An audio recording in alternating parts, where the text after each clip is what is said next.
Assalamu alaikum wa rahmatullahi wa barakatuhu. Welcome to our channel Cure for Mulhid, Atheism का इलाज।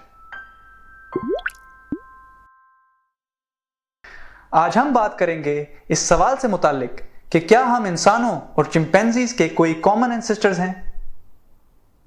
आमतौर पे एथीस्ट्स Darwinian human evolution को ऐसा जाहिर करते हैं जैसा कि हमारे आबा व अजदाद और हम चिंपैंजीज और बंदरों की नस्ल से इवॉल्व हुए हैं, और इस बात के इनकार करने वाले को बेवकूफ़ कहते हैं। और एथीस्ट ऐसा भी कहते हैं कि डार्विनियन ह्यूमन एवोल्यूशन एक ब्रूट फैक्ट है, यानी कि एक ऐसी हकीकत है जिसका इनकार ही नहीं किया जा सकता। और तो और एथीस्ट ऐसा भी कहते हैं कि ये तो बहुत आसानी से समझ में आ जाने वाली चीज़ है, यानी कि इस तरह का साइकोलॉजिकल प्रेशर एथीस्ट अपनी डॉक्यूमेंट्रीज, मशहूर वीडियोस और दीगर साइंटिफिक कंटेंट के जरिए फैलाते हैं और इस तरह से पेश करते हैं जैसे कि ये अनडिनायबल ट्रुथ, यानी कि नाकाबिले इनकार हकीकत है। पर दिलचस्प हकीकत यह है कि जब हम इनके एकेडमिक लिटरेचर को देखते हैं तो हमें मालूम होता है कि यह सिर्फ एक एजम्पशन, हाइपोथेसिस और ख्याली पुलाव है जिसमें कई कॉन्सेप्चुअल प्रॉब्लम्स मौजूद हैं।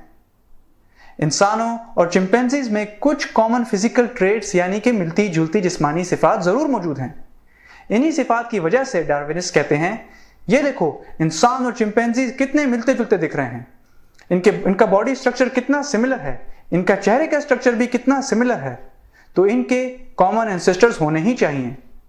दरअसल इनकी ये कॉमन एंसेस्टर वाली बात का कोई साइंटिफिक एविडेंस मौजूद नहीं। ये सिवाय एक कयास और तुक्का राय के अलावा और कुछ नहीं। ये सिर्फ एक असम्पशन है जिसको होमोलॉजी कहते हैं। यहां ये बात नोटिस करने वाली है कि असम्पशन की बेसिस पे कोई हतमी कंक्लूजन नहीं दी जा सकती, और ऐसा करना सर्कुलर रीजनिंग कहलाता है। ये सिर्फ एक असम्पशन है, और अगर इस असम्पशन में कोई प्रॉब्लम ना भी होती तब भी एक असम्पशन को हकीकत तस्लीम नहीं किया जा सकता।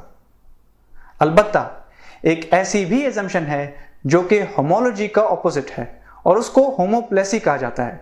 होमोप्लेसी ऐसी सिमिलैरिटीज को कहा जाता है जो कि कॉमन एंसेस्ट्री की वजह से ना हो, जैसे कि मार्सुपियल सैबर-टूथ टाइगर और प्लेसेंटल सैबर-टूथ टाइगर। ये दोनों दिखने में काफी ज्यादा सिमिलर हैं, लेकिन इनके कॉमन एंसेस्टर्स नहीं। और होमोप्लेसी सिर्फ फिजिकल लेवल पे नहीं बल्कि जेनेटिकल लेवल पे भी एग्जिस्ट करती है। बैट्स और डॉल्फिन में एकोलोकेशन यानी कि आवाज से चीजों का लोकेशन के अंदाजा लगाने वाले जीन्स आइडेंटिकल हैं, लेकिन इनके भी कॉमन एंसेस्टर्स नहीं।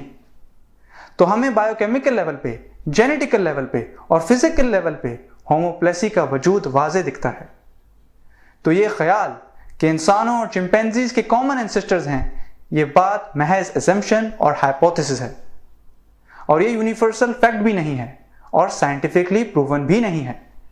लिहाजा किसी भी असम्पशन को साइंटिफिकली प्रूवन शो करना जो कि अभी प्रूव भी ना हुई हो, और उसके इनकार करने वाले को बेवकूफ या स्टूपिड समझना महज डिल्यूजन, हिपोक्रेसी और धोखे से ज्यादा कुछ नहीं।